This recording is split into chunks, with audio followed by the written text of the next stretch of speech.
Well, woodworking's always been a hobby for me. My background, I started out as a lawyer. I got an undergraduate degree in accounting, so I got a CPA certificate and worked in the accounting industry for a few years, and then got into financial services business and spent the bulk of my career before I sort of semi-retired in financial services, and then I've spent the last few years teaching.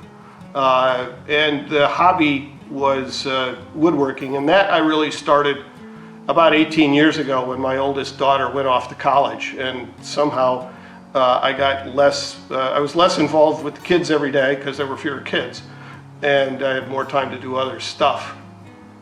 So what got you interested in woodworking then? My two brothers-in-law, my wife's brother and her sister's husband, they are both, interestingly enough, woodworkers, and when we would get together at family gatherings, they would always be working on some project or another, whether it was something in their shop or something for my mother-in-law at the time, when she was alive, at her house. And it just was, I was the guy who was holding the ladder. I'm the guy who's standing at the other end of the planer, handing him the board, and I decided I wanted to do something that was a little more interesting than that. It looked like fun.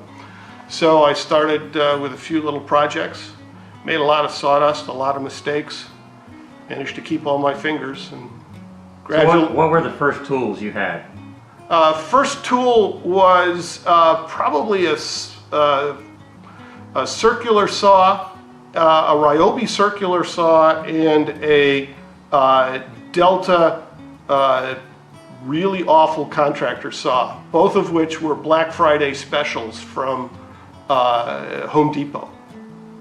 That, and I think I got a drill, like a DeWalt drill. Sort of been, yeah, early aughts. So tell me about your first workshop. Well, it's always been right here. We've lived in this house for 27 years. So it's been this garage, and this garage has gradually gone from being a place where cars and lawnmowers are welcome to a place where they're not. What size is the garage? It's a 3-car garage, so it's not quite 20 by 30. It's a little shy of that. So 580 something square feet. It's an 8.5 foot ceiling. So it's a nice space. It's a lot more than a lot of guys have. A lot of guys who are a lot better than I am. So I see an interesting mix of power tools and hand tools. Do you have a preference, or do you consider yourself a hybrid woodworker? I'm really a hybrid woodworker. I have really no interest in starting with rough lumber and a hand plane and turning it into something tried and true. It's just, I don't have the energy anymore. So to get it to final dimension, or to at least to rough dimension, if not final dimension, I'm going to use power tools.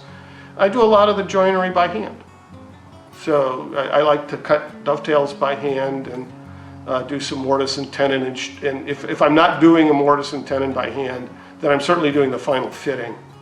So tell me about some of the first hand tools you purchased. Would have been this set of chisels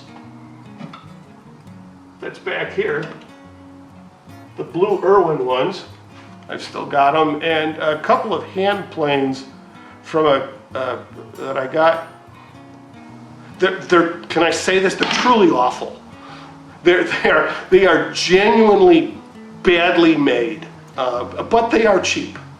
They are fantastically cheap. I think they were $20 or $25 each. It was a number 4 and a block plane.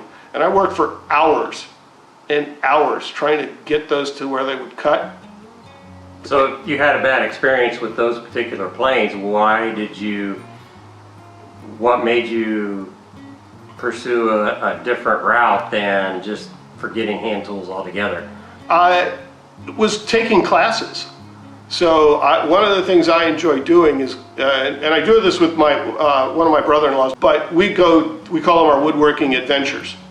So we've been to the Mark Adams School, we've been taking classes with Glenn Huey, we've been to the Weekend with Wood, we're going this year to the Florida School of Woodworking, and they have hand tools, and you get to use them, and you realize that if you get a good tool, it's a lot of fun, and you get it set up right. So I've decided I'm no longer buying cheap tools.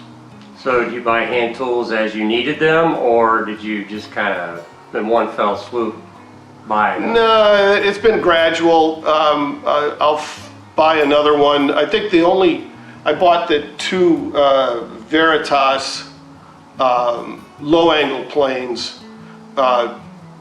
more or less because I'll find a use for them. But everything else has been because I needed it. The Irwin chisels I upgraded to the files because the Irwins, they're fine. They'll take an edge. They just don't hold it very long. So what kind of projects do you like to build? What my wife tells me to build. That's how I'm allowed to keep the shop out here and her car outside. So it's mostly furniture, small boxes, whatever she says my kids need, like a cabinet. You know, I'm not much of a cabinet maker, but it seems to be what I do a lot.